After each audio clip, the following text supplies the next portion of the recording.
말씀이 서로 사랑하라입니다. 서로 사랑하라. 교회에 다니신 분들은 아마 이 설교를 한 번쯤은 들어보셨을 것입니다.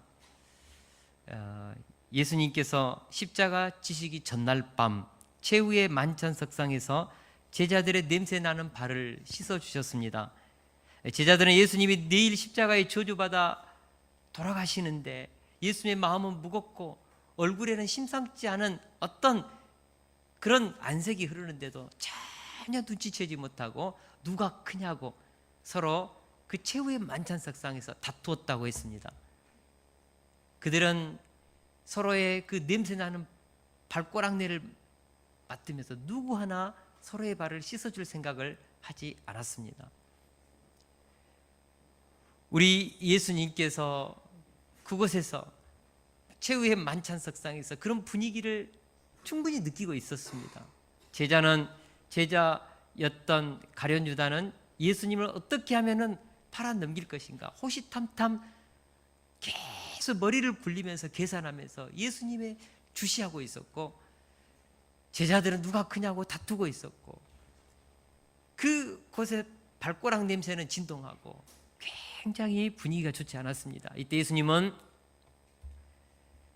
식사하는 자리에서 일어나셔서 허리에 수건을 두르시고 제자들의 발을 하나씩 씻겨주기 시작했습니다.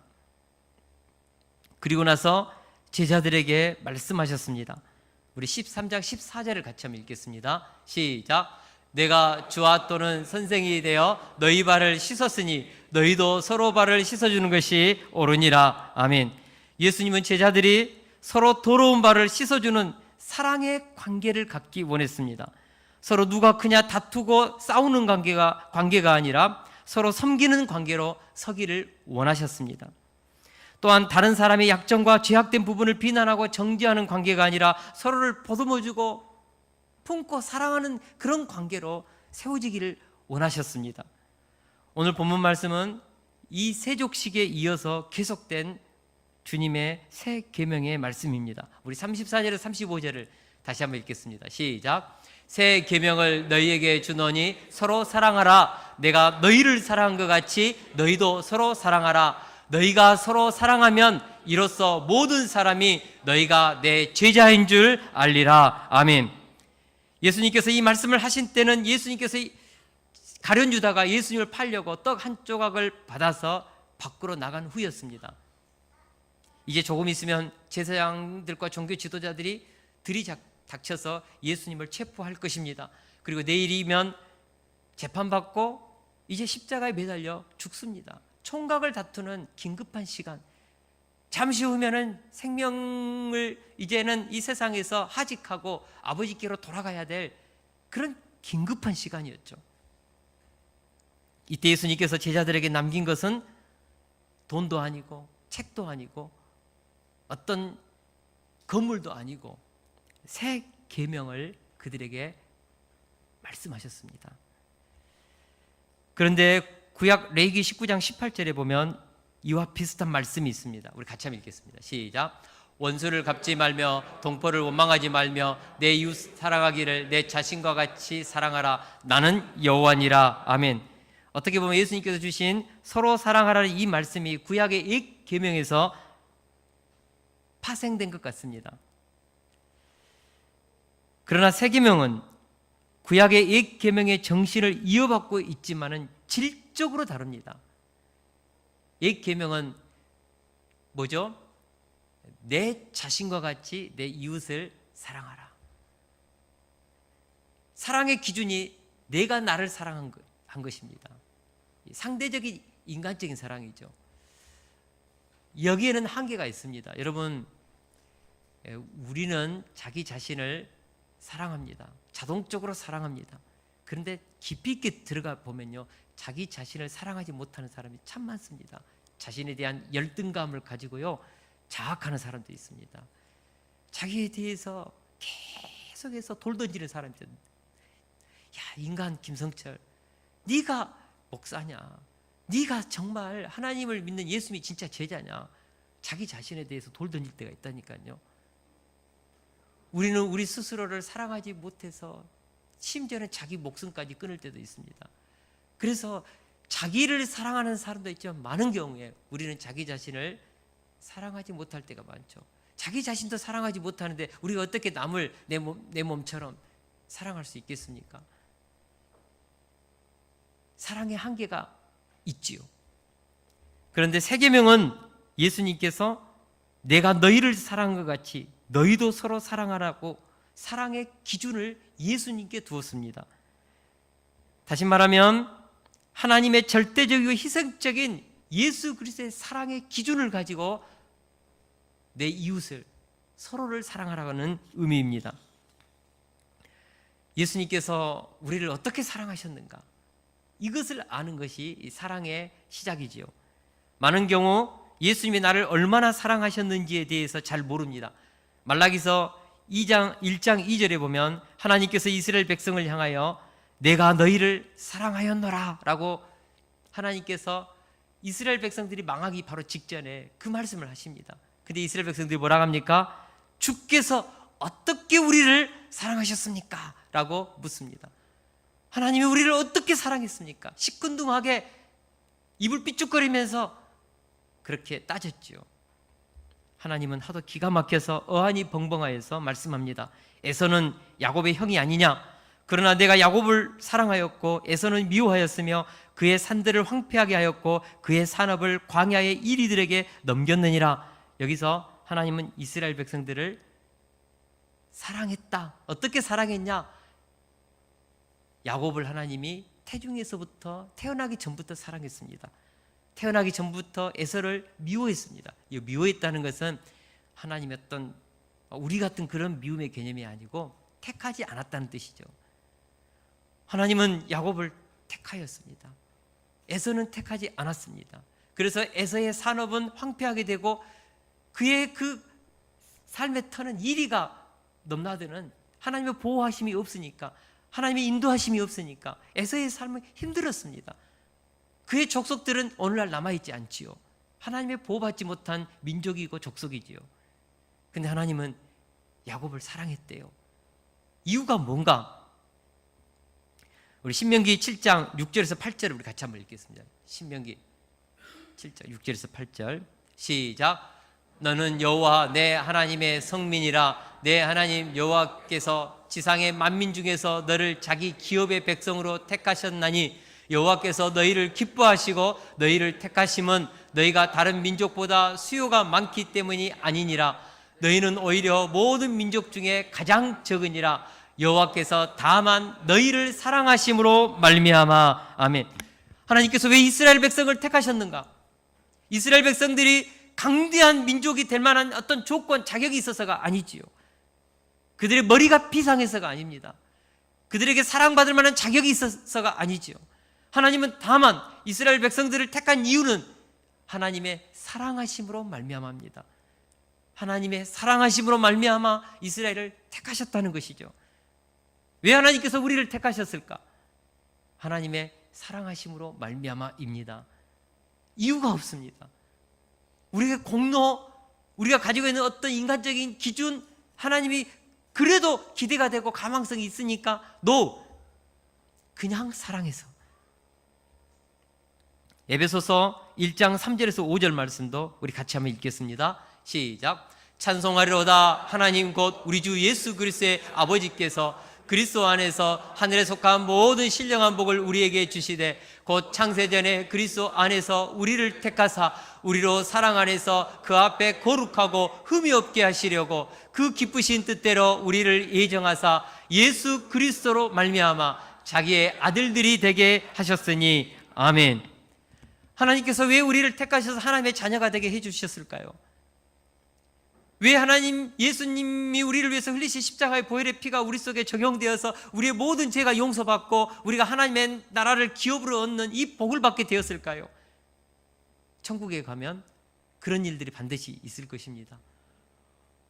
오, 하나님, 내가 뭔 복이 있어서 이 좋은 곳에 죽음도 없고 결핍도 없고 어둠이 조금도 없는 이 좋은 곳에 왔는지요. 하나님, 이게 꿈입니까? 생시입니까? 내가 왜 이런 복을 받았습니까?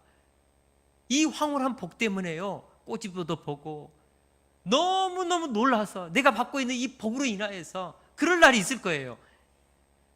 왜 이 복을 받았을까? 왜 이 은혜를 입었을까? 내가 왜 천국에 와 있을까? 하나님의 사랑하심 때문입니다. 우리의 공로가 아닙니다. 여러분, 하나님 왜 저를 사랑했어요? 묻지 마세요. 인간의 머리로는 이게 답이 안 나옵니다. 하나님 왜 저는 택하시고 저 사람은 내버려 두셨어요? 묻지 마세요. 다만 하나님의 택함 받아 하나님의 자녀가 되었음에 감사하십시오. 길을 가다가 이건희 회장 아들 이재용 씨가 길거리에서 구걸하고 있는 거지를 보고, 아빠, 왜 저는 삼성그룹을, 기업을 이렇게 물려받았어요? 이유가 뭐예요? 왜 저 사람은 저렇게 정말 거지처럼 그렇게 가난하게 살아요? 뭐라 하겠어요? 너는 내 아들이다. 왜 우리는 삼성과 아무 상관이 없어요? 화나잖아요. 왜요? 우리는 이건희 회장의 아들이 아닙니다. 자식이 아닙니다. 하나님 왜 저에게 하나님 나라를 기업으로 주었습니까? 묻지 마세요. 하나님이 우리를 사랑하셨습니다. 자녀로 택하셨습니다. 언제요? 창세 전에, 태어나기도 전에 너는 내 아들이다, 내 딸이다. 신앙생활이 뭘까요? 하나님의 사랑을 받은 것을 감사하는 것이죠. 구원받기 위해서 신앙생활합니까? 하나님이 나를 구원해 주시는 이 은혜 앞에 보답하는 마음으로 하나님께 예배하고 찬양하고 너무 감사해서 말씀대로 살려고 하는 것이죠. 할렐루야. 우리가 예수님의 사랑을 받아서 하나님의 자녀가 되었습니다. 그런데 그 사랑이 너무나 커서 우리는 그 사랑의 넓이와 길이와 높이와 그 깊이를 알지 못합니다. 내가 너를 사랑하였다. 너는 내 아들이다. 내가 너에게 천국을 준비해 놓았단다. 너를 위해서 거처를 예배해 놓았단다. 그 복이 얼마나 큰지 몰라요. 맹숭맹숭해요. 이 사랑이 얼마나 큰지, 내가 받고 있는 이 복이 얼마나 큰지, 하늘을 먹물 삼아, 바다를 먹물 삼아, 하늘을 두루마기 삼아 그 사랑을 다 써도 끝이 없을진데 하나님이 받은 이 사랑에 대해서 맹숭맹숭할 때가 많아요. 하나님 저를 얼마나 사랑하셨는데요. 하나님 저를 어떻게 사랑했는데요. 하나님 사랑했으면 제 인생이 이러겠어요? 네. 물을 수 있겠지요. 하나님의 사랑을 몰라서 그렇습니다. 여러분, 왜 창세전부터 나는 하나님의 자녀가 되도록 예정되었는지, 왜 나는 추악하고 더러운 모든 죄가 십자가의 보혈 아래에서 용서받았고 천국을 유산으로 받았는지, 내가 예수님 안에서 하늘에 신령한 모든 복을 다 받고 있는데 그 복이 얼마나 큰지 어렵고 힘들면 생각해 보아야 합니다. 묵상해 보아야 합니다. 할렐루야. 이 모든 것은 오직 하나님의 사랑하심으로 말미암아 우리에게 그냥 주어진 거라고 성경은 말씀하고 있습니다. 하나님은 우리를 사랑하기 위해서 독생자를 인간의 몸을 입혀서 이 땅에 보냈습니다. 예수님은 하나님의 사랑의 결정체이십니다. 그래서 예수님을 보면 하나님의 사랑을 느낄 수 있습니다. 예수님을 알면 하나님의 사랑의 크기가 얼마나 큰지를 알 수 있습니다. 예수님을 주신 하나님이신데 우리에게 뭘 못 주겠습니까? 아들의 생명까지도 우리에게 주었는데 우리에게 주지 않을 것이 뭐가 있겠습니까? 우리는 하나님의 사랑을 묵상해야 합니다. 제가 성경을 읽다가요, 예수님의 어록이 몇 가지 있습니다. 가장 감동되는 것 중에 하나가 현장에서 간음하다가 붙들린 그 여인을 끌고 예수님 앞에 데려왔지 않습니까? 바리새인들과 종교 지도자들이 선생이요, 모세의 율법에는 저런 더러운 여자를 돌로 치라 명하였고 그냥 선생님 어떻게 하시겠나이까? 너희 중에 죄 없는 자가 먼저 돌로 치라. 다 가책을 받아서 나갔을 때 주님이 그 여인을 향하여 말씀하시지 않습니까? 나도 너를 정죄하지 아니하노니. 저는 이 주님의 음성을 들으면 얼마나 위로가 되고 감사가 되는지 모릅니다. 우리 예수님은 우리를 정죄하지 않습니다. 그러므로 그리스도 예수 안에 있는 자에게는 결코 정죄함이 없나니. 할렐루야. 한 번은 예수님께서 세리들과 죄인들과 식사를 하고 계셨습니다. 바리새인들이 예수님께 따졌습니다. 어떻게 거룩하신 랍비께서, 선생께서 저런 죄인들과 함께 식사합니까? 저런 조폭들과 창기들과 식사합니까? 그때 예수님께서 그들에게 했던 말씀이 있습니다. 건강한 자에게는 의사가 쓸데없고 병든 자에게라야 쓸데있느니라. 나는 의인을 부르러 온 것이 아니요 죄인을 부르러 왔노라. 얼마나 이 말씀이 은혜가 되는지요. 우리 주님께서 죄인된 우리를 부르시기 위해서 하나님의 영광의 광채 되신 그분께서 오셨다는 사실을 가슴에 새길 때 감동이 되는 거죠. 세 번째는 피와 고름이 줄줄 흐르는 그 나병 환자가, 나병 환자는 외출하면 자기 입을 가리면서 부정한 자로다, 부정한 자로다 하면서 사람들이 물러가게 하잖아요. 얼마나 가슴이 아프겠어요. 예수님 앞에 나와서 선생이요, 깨끗한 받기를 원합니다. 낫기를 원합니다. 피가 줄줄 흐르고 고름이 흐르는 그 냄새나는 자신의 흉악한 모습을 가지고 예수님 앞에 섰을 때 예수님께서 그 나병 환자에게 몸에 손을 대고 내가 원하노니 깨끗함을 받으라. 내가 원한다. 깨끗함을 받으라. 냄새나고 더럽고 추악한 그 부위를 만져주시고 치유해 주셨습니다. 이것이 우리 주님의 사랑입니다. 만찬석상에서 우리 예수님께서 제자들의 발을 씻어내지 않습니까? 그 집 하인들이 가장 천한 노예가 발을 씻는데 예수님께서 허리에 수건을 두르고 제자들의 발을 씻었을 때 오죽했으면 베드로가 주여 저 발 못 씻습니다. 예수님께서 내가 너의 발을 씻지 않으면 내가 나와 상관없다. 나는 너의 더러운 발을 씻어주기 위해서 왔다.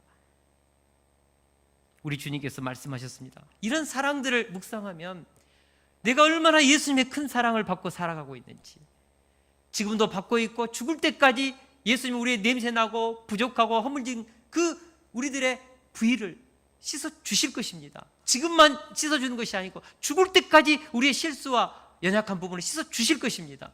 십자가는 과거도 현재도 미래까지 단번에 영원히 온전히 우리의 죄 문제를 처리하는 은총의 힘이죠. 이 은혜를 우리가 알아야 합니다. 이 사랑의 깊이를, 넓이를 우리가 알아야 합니다. 예수님께서 아무 대가 없이, 아무런 조건 없이, 값 없이 우리를 사랑하셔서 구원해 내신 것입니다. 우리가 이 사랑을 깊이 있게 가진 하나님의 자녀라면 우리 예수님께서 내가 너희를 사랑한 것 같이 너희도 서로 사랑하라는 이 주님의 음성을 들어야 합니다. 어떻게 하면 예수님께서 죽음을 앞두고 유언적으로 남긴 새 계명, 이 계명을 우리가 지킬 수 있을까요?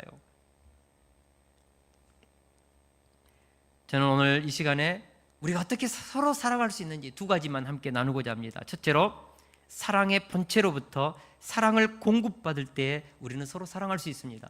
우리 같이 한번 읽겠습니다. 시작. 사랑의 본체로부터 사랑을 공급받을 때, 아멘. 우리는 사랑이 없습니다. 사랑은 하나님께로부터 옵니다. 우리 요한일서 4장 10절에서 11절을 같이 한번 읽겠습니다. 시작. 사랑은 여기 있으니 우리가 하나님을 사랑한 것이 아니요 하나님이 우리를 사랑하사 우리 죄를 속하기 위하여 화목 제물로 그 아들을 보내셨음이라. 사랑하는 자들아, 하나님이 이같이 우리를 사랑하셨은즉 우리도 서로 사랑하는 것이 마땅하도다. 아멘. 사랑은 하나님께로부터 시작됩니다. 하나님이 사랑이십니다. 인간은 창조된 존재입니다. 하나님께서 사람을 하나님의 형상과 모양대로 창조했습니다. 다시 말하면 우리가 가지고 있는 창조성, 도덕, 그리고 사랑도 창조된 사랑입니다. 우리가 가지고 있는 선도 창조된 선입니다. 근데 놀라운 것은 하나님이 우리에게 주었던 이 사랑, 하나님의 그 형상의 그 사랑을 우리가 가졌어요. 근데 아담과 하와가 선악과를 따먹으로 말미암아 이 사랑이 타락했습니다. 그래서 우리가 가지고 있는 사랑은 타락된 사랑입니다. 결핍된 사랑입니다. 우리는 왜곡된 사랑, 타락된 사랑을 가지고 사랑하지요. 그러니까 이 사랑이 힘들어요.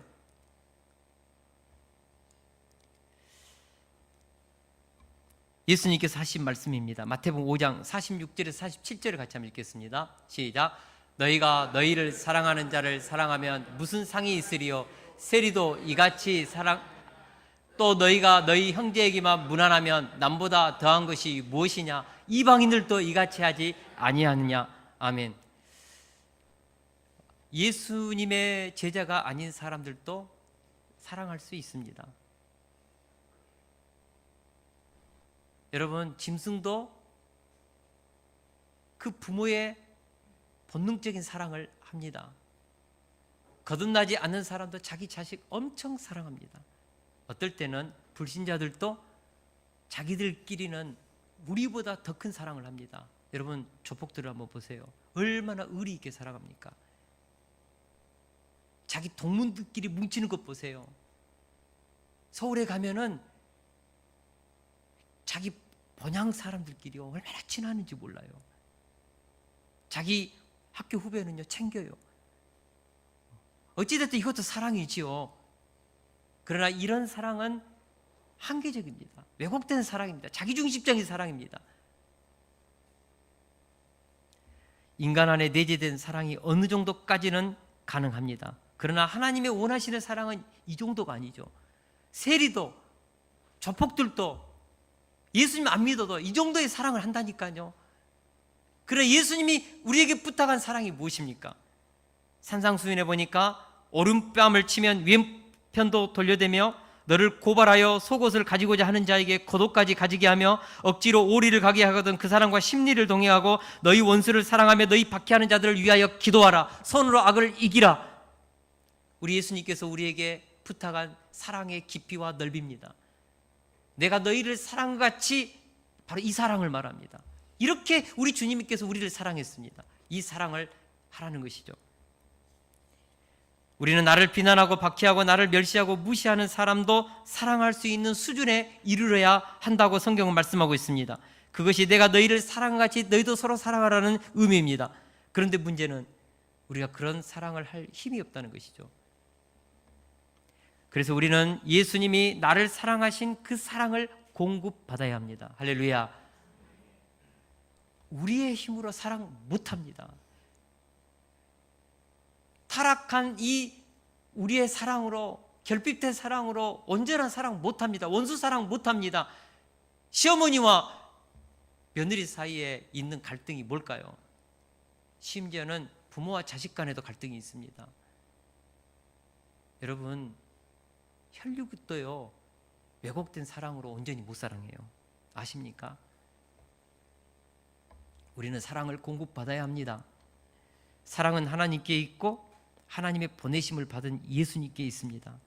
우리가 원수까지 사랑하려면 사랑의 본체이신 예수님께 뿌리를 내려야 합니다.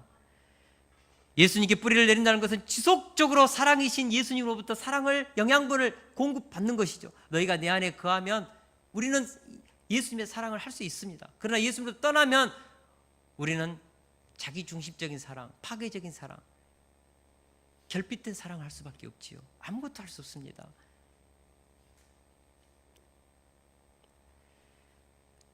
사실 사람은 감정의 동물입니다. 의지가 감정을 이기지 못합니다. 여러분, 의지가 감정을 이기는 거 보았어요?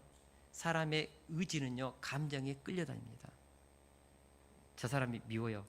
내가 굉장히 내 감정에 저 사람이 불편해요. 근데 이성적으로, 지식적으로는 그러면 안 되겠다는 생각을 해요. 근데 내 생각대로 그 사람을 편견 없이 사랑할 수 있습니까? 감정이 뒤틀리면 사랑 못합니다. 그래서 의지는 감정에 끌려다닙니다. 의지는 감정의 노예이지요. 예를 들어서 그 사람을 사랑하고 싶어요. 그러면 무엇부터 바꿔야 합니까? 결심으로, 회개로 안 돼요. 감정을 바꿔야 합니다. 감정을 바꾸면 사랑할 수 있습니다. 저를 따라서 하겠습니다. 감정이 움직여야 사랑도 움직입니다. 가슴이 움직여야 사랑도 움직입니다. 여러분, 감정이 움직일 때 사랑도 할 수 있습니다. 제가 예전에 그런 예를 든 적이 있는데, 스티븐 코비의 성공하는 사람들의 7가지 습관에 보면 그런 이야기가 나와요. 그 오후 전철을 퇴근하는 길에 전철 안에서 벌어진 일인데, 한 아빠가 우두커니 창문에 앉아서 바깥에만 보고 있는 거예요. 바깥에만 우울하게, 얼굴은 그늘이 전체. 근데 자녀들은 난리예요. 그 전차 안에서, 기차 안에서 떠들고 싸우고 쟁쟁거리고 소리 지르고, 주변에 있는 사람들이 힘들어요. 다 피곤한 시간인데 사람들이 좀 눈짓으로 조용 좀 했으면 좋겠다 막 이렇게 막 보고 있고, 그래도 얘들이 뭐 그거 알아듣습니까? 그래서 한 손님이 도저히 못 참아서 그 창밖만 보고 있는 아빠한테 어깨를 툭툭 치면서, 손님들이 불편합니다. 자녀들이 너무너무 시끄럽게 노는데 다 지금 이 공간이 자녀들 때문에 심히 다 마음이 어렵습니다. 자녀들을 좀 컨트롤 좀 해주세요. 아이들이 좀 이곳에서 얌전히 있도록 아빠가 좀 아이들을 케어 좀 해주세요. 이때 이 아빠가 정신이 번쩍 들어가지고 죄송합니다, 죄송합니다 그러면서 자기 속마음을 얘기하는 것이죠. 사실은 오늘 아침 아내를 장례식장에서 아내를 보내고 모든 장례 절차를 마치고 돌아오는 길입니다. 아이들은 자기 엄마가 돌아가셨는지 모릅니다. 이 아이들을 어떻게 키워야 할지, 어떻게 양육해야 할지, 하늘나라에 보낸 내 아내를 어떻게 이 감정을 수습해야 할지, 내 감정 추스리기도 벅차서 지금 이렇게 우울하게 있습니다. 죄송합니다 그랬더니요, 그 전까지는요 꼬나보고 막 미움의 눈초리로 막 얘들을 막 하던 눈빛이요 다 관용과 사랑과 자비의 눈빛으로 확 일순간에 바뀌는 거예요. 뭐가 바뀌었죠? 감정이 바뀐 거죠. 그리고 감정이 바뀌기 전에 뭐가 바뀐 거예요? 상황을 이해하는 생각이 바뀐 거죠. 생각이 바뀌면 감정이 바뀝니다. 감정과 생각은 함께 갑니다. 저를 한번 따라서 하겠습니다. 생각과 감정은 함께 갑니다. 그래서 생각을 바꾸면 감정도 바뀝니다. 항상 생각과 감정은 같이 갑니다.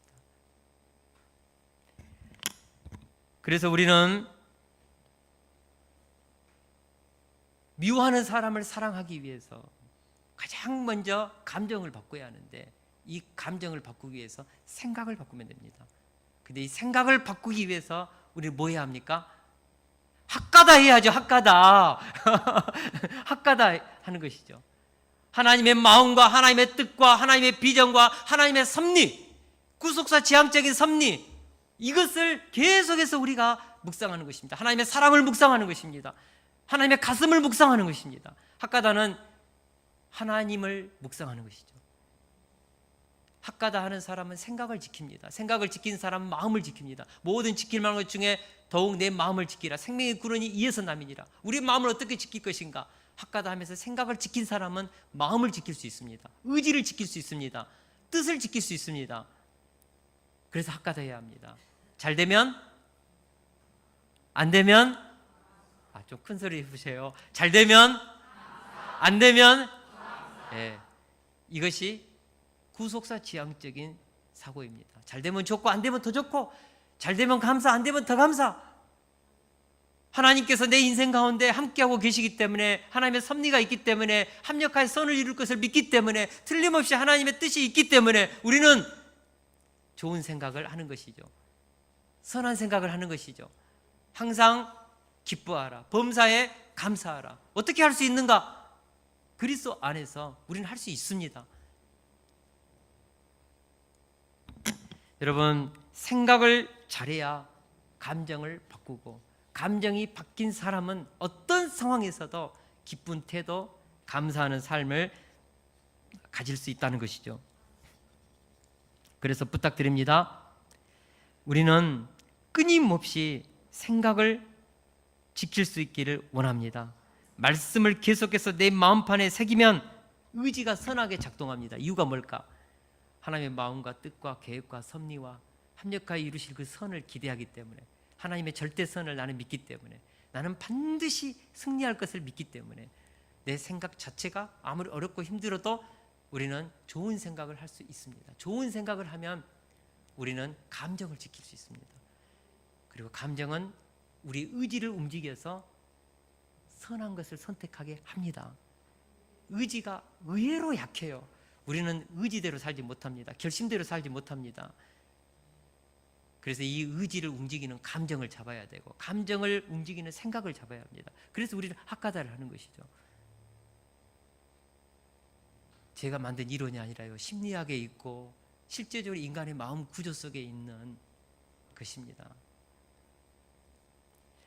저는 우리 사랑하는 성도들이 끝까지 생각을 지키고 감정을 지켜서 하나님이 우리에게 부탁하신 원수까지도 사랑할 수 있는 수준에 이룰 수 있기를 축원합니다. 그래서 서로 사랑할 수 있기를 축원합니다. 하나님이 원수된 나까지 사랑했는데 우리가 누구를 사랑하지 못하겠습니까? 할 수 있습니다. 둘째로, 사랑은 상처받을 것을 각오할 때 할 수 있습니다. 우리 같이 한번 읽을까요? 시작. 사랑은 상처받는 것을 각오할 때 서로 사랑할 수 있습니다. 아멘. 사랑하면 뭐가 오지요? 상처가 옵니다. 하나님은 인간을 사랑할 때 상처받고 심지어 자기 목숨까지 내놓을 각오를 하고 인간을 창조했습니다. 하나님께서 인간을 창조할 때 사랑으로 창조했지요. 창조할 때 인간의 자유의지까지 줬지요. 사랑하니까. 기계가 아니고 자기와 인격적으로 교통할 수 있는 존재로 창조했지요. 자유의지를 줄 때 뭐까지 결심하셨어요? 이 자유의지가 만약 잘못된다면, 선악과를 따먹는다면 정령 죽게 될 것을 아셨습니다. 근데 사랑하는 내 모양이, 내 형상이, 내 붕어빵, 내 자녀가 선악과를 따먹고 정령 죽어요. 저주받아요. 그것도 끝입니까? 우리 하나님은 만약 선악과 따먹고 정령 죽게 되면 뭘 각오하셨습니까? 독생자를 내놓을 각오를 하셨습니다. 다시 말하면 내 사랑하는 내 창조물인 내 형상인 내 자녀가 타락하면 내 아들의 생명을 십자가에 못 박을 것을 계산하고 우리에게 자유의지를 주시고 우리를 창조해서 하나님의 형상을 주신 것입니다. 사랑하면 뭐까지도 각오해요? 순교까지도 각오하고 아들의 생명까지 내놓을 각오, 십자가에서 스스로 달릴 각오까지 하고 생명을 주는 것이죠. 사랑하는 것이죠. 사랑은 상처받을 각오를 하고 하는 것이죠. 사랑은 순교자의 마음 없이는 할 수 없습니다. C.S. 루이스가 했던 말입니다. 우리 같이 한번 읽겠습니다. 시작. 사랑은 상처받는 것이다. 누군가를 사랑해보라. 그러면 곧 당신은 상처받게 될 것이다. 만약 상처받기를 원치 않거든 그 누구도 사랑하지 말라. 당신의 마음을 아무에게도 주지 말라. 심지어 동물에게조차 말이다. 당신의 마음을 철장 안에 굳게 가두라. 그리고 적당한 애의와 고상한 취미로 당신의 마음을 꽁꽁 동여 매라. 그러면 당신은 결코 상처 입지 않을 것이다. 그러나 한 가지, 그 안에서 당신의 마음은 누구도 사랑할 수 없는 굳은 마음으로, 누구도 가까이 하지 못할 단단한 마음으로, 누구도 치료하지 못할 치료불능의 마음으로 변해갈 것이다. C.S. 루이스라는 위대한 기독교 철학자가 했던 말입니다. 사랑이 뭐라고요? 사랑은 상처받는 것입니다. 사랑은 상처받는 것을 두려워하지 않는 것입니다. 우리가 누군가로 인해서 상처받고 있다면 그 사람을 사랑하고 있다는 증거입니다. 여러분, 상처는 사랑의 훈장입니다. 내 가슴 속에 그 사람에 대한 상처가 있어요. 아픔이 있어요. 사랑할수록, 사랑이 깊을수록 상처는 큽니다. 그런데 그 상처는 사랑했기 때문에 남아있는 것이죠. 사람들은 사랑을 자연스러운 감정이라고 말합니다. 그러나 진정한 사랑은 자연스러운 감정이 아니라 투정입니다. 사랑할 수 없는 사람을 사랑하는 것은 거대한 생각의 싸움이고 감정의 싸움이고 의지의 싸움입니다. 여러분, 저절로 되는 사랑 없습니다. 부모와 자식 간에도 저절로 사랑이 됩니까? 여러분, 우리 자녀들 얼마나 부모의 말을 잘 안 듣는지요. 청개구리처럼 얼마나 들이받는지요. 그래서 나중에는요, 자녀에 대해서 자기를 부인하고 자기 십자가를 지지 않으면 자녀 사랑 못해요. 아십니까? 부부가 서로 언약을 맺었어요. 저절로 사랑될까요? 처음 그 남녀 간에 애끓는 그 사랑의 감정으로 사랑된다고요? 1년만 지나보세요. 그 감정 다 식고요. 이제는 뭐만 남습니까? 이성만 남습니다. 그래서 부부가 나중에는 뭐가 되죠? 오래 살면요, 왼수가 됩니다. 모르시죠? 자식도 처음에는 진 자리 마른 자리 온통 그렇게 갈면서 사랑하다가 나중에 크면 뭐가 돼요? 이 앤수야, 내가 너를 막 그러면서 막 이런, 물론 내뱉지는 않지만 막 그런 마음이 막 들어요. 여러분, 사랑이 저절로 되던가요? 부모 자식 간에도 안 되고 부부 간에도 안 되는데 성도들 간에 이게 된다고요? 서로 사랑하는데 저절로 사랑된다고요? 할렐루야! 그런 일이 일어난다고요? 그런 일이 일어나지 않습니다. 사랑하려면 상처받을 각오를 하고 사랑하는 것이죠. 사랑은 결코 자연스러운 감정이 아닙니다. 상처받을 각오를 하지 않으면 그냥 무관심하게 내버려두면 됩니다. 우리 하나님께서 어떤 사람에 대해서는 무관심하게 대합니다. 그 사람이 죄를 짓든 중독에 빠지든 무관심하게 내버려둬요. 이것을 신학적인 용어로 유기라고 합니다. 유기. 내버려 두는 것이죠. 무관심입니다. 여러분, 부모가요, 자식에 대해서 너무너무 무관심하게 딱 작정하면 자녀가 예를 들어서 막 중독에 빠져 컴퓨터 게임을 하루 종일 해요. 밥도 안 먹고 해요. 애야, 밥 먹고 해야지.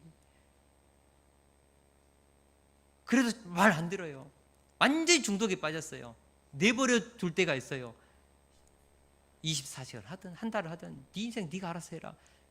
중독에 빠져서 그렇게 내버려 두면 어떻게 되죠? 중독에 빠져 죽지요. 무관심은 무서운 징계입니다. 하나님께서 어떤 사람에 대해서는 무관심하십니다. 우리 다 같이 로마서 1장 28절에 대해서 28절을 같이 한번 읽겠습니다. 시작. 또한 그들이 마음에 하나님 두기를 싫어하며 하나님께서 그들을 그 상실한 마음대로 내버려 두사 합당하지 못한 일을 하게 하셨으니, 하나님께서 어떤 사람은 그 마음의 교만함과 안악함대로 하나님의 사랑을 받아들이지 않는 그 마음대로 내버려 두십니다.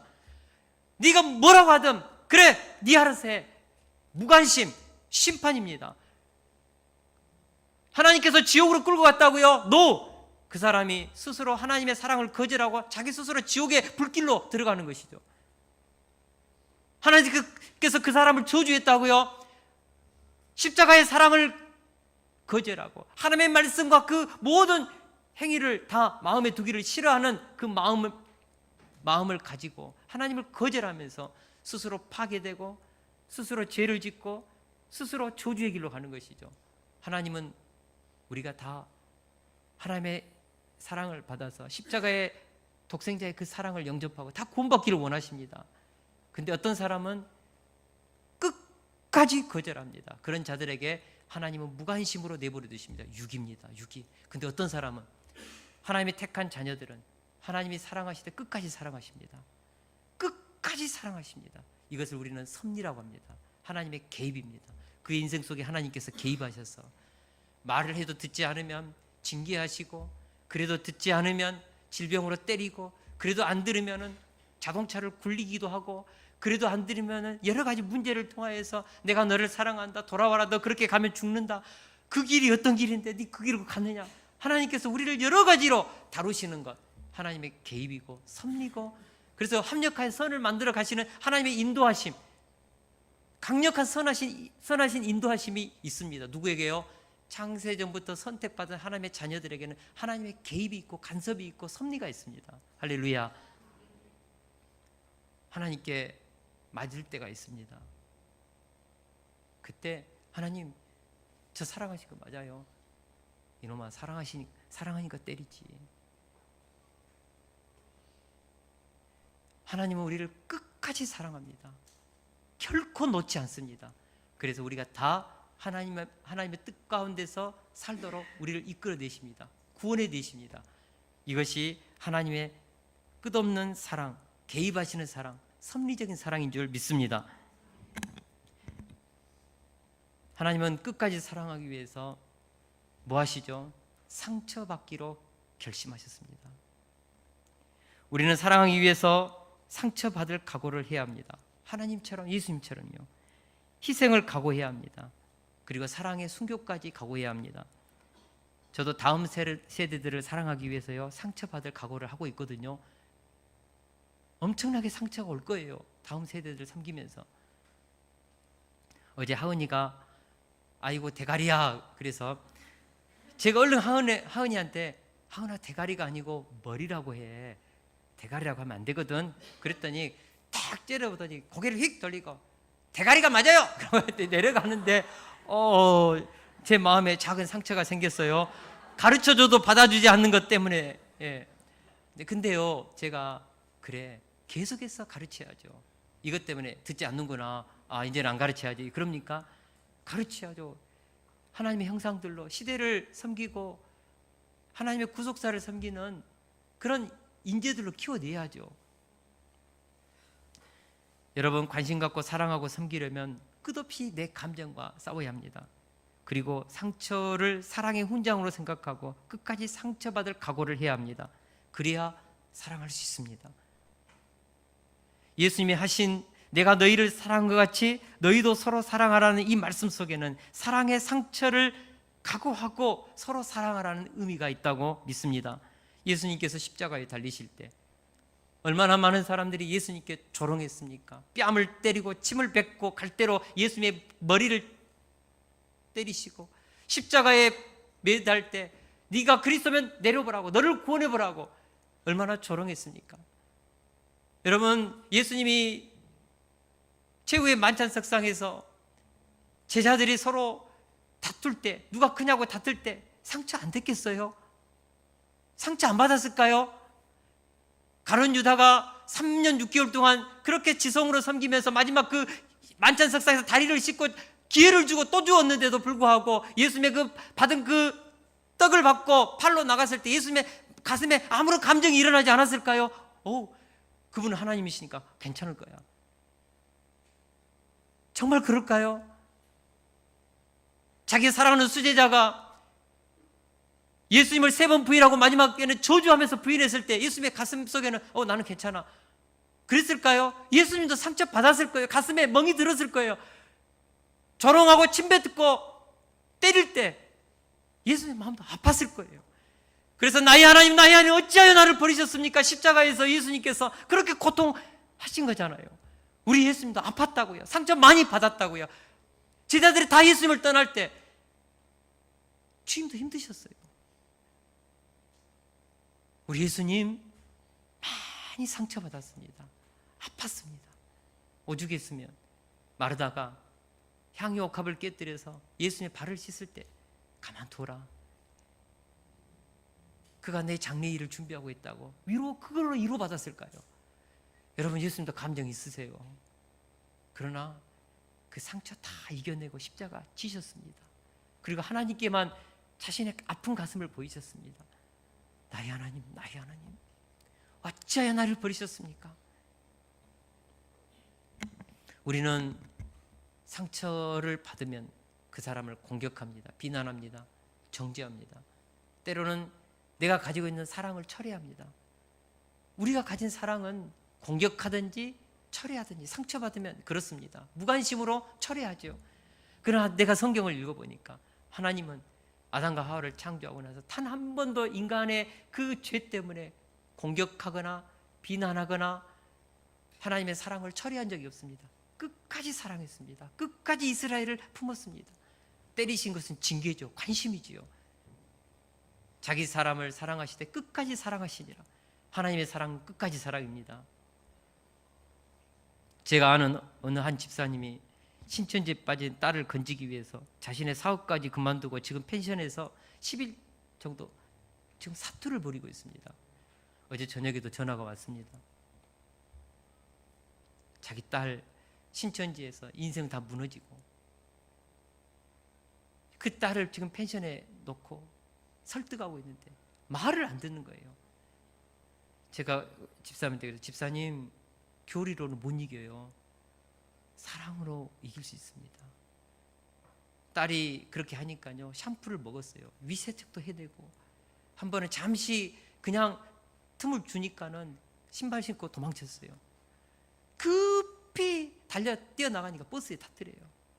그 버스를 향하여 얼마나 달리고 또 달렸더니 버스 운전 기사가요 스톱해 줬어요. 그 버스에 올라가지고 딸한테 눈물로 호소하면서 딸아 돌아오라고. 그 아이들 데리고 지금 다시 펜션에 들어가가지고 계속해서 그 사랑으로 호소하고 하니까 지금 그 딸이 조금씩 마음을 열기 시작했다고, 가슴에 속 얘기를 하기 시작했다고. 제가 그걸 보면서 사랑이 뭘 이겨요?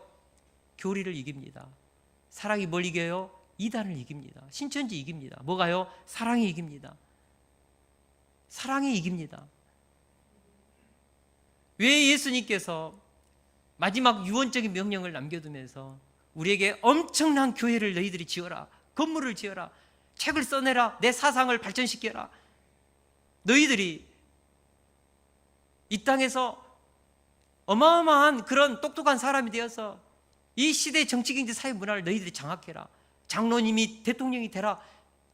그러면서 세상 사람들이 우와 너희들이 예수님의 제자구나, 그것 때문에 감동받아가지고 우와 교회에 능력이 있구나, 진리가 있구나, 그럴 거라고 우리 하나님은 인간의 본성을 아시고 그렇게 여기지 않았습니다. 너희가 서로 사랑하면 세상의 모든 사람이 너희가 내 제자됨을 알리라고 했습니다. 뭐 하면요? 서로 사랑하면. 하나님의 그 사랑이 실행되고 있는 것을 보면 교회가 하나님의 임재의 공간임을 알고 성도들이 하나님의 제자임을 안다고 했습니다. 저는 우리 세속교회 공동체가 서로 사랑할 수 있는 교회 되기를 원합니다. 우리가 서로 사랑하기 위해서 상처를 각오할 수 있기를 축원합니다. 우리가 우리 힘으로 사랑 못하거든요. 그래서 우리가 끊임없이 학가다하면서 하나님으로부터 공급되는 그 사랑을 우리가 받아서 사랑할 수 있기를 축원합니다. 우리는 너무나 사랑이 없기 때문에 사랑의 본체이신 예수님께 뿌리를 내리고 하나님께 뿌리를 내리고, 시편 1편에 보니까 마치 시냇가에 있는 나무가 그 시냇가에 뿌리를 내려서 가뭄의 때에도 그렇게 사시사철 푸른 것처럼 우리가 사랑이신 하나님의 본체에 깊이 있게 학가다로 생각에 뿌리를 내리고 하나님의 생각과 비전을 가슴에 품으면 우리도 뭐 할 수 있습니까? 사시사철 사랑의 사도들이 될 수 있습니다. 저는 믿습니다. 할렐루야. 우리 찬양하고 같이 기도하는 시간 갖겠습니다.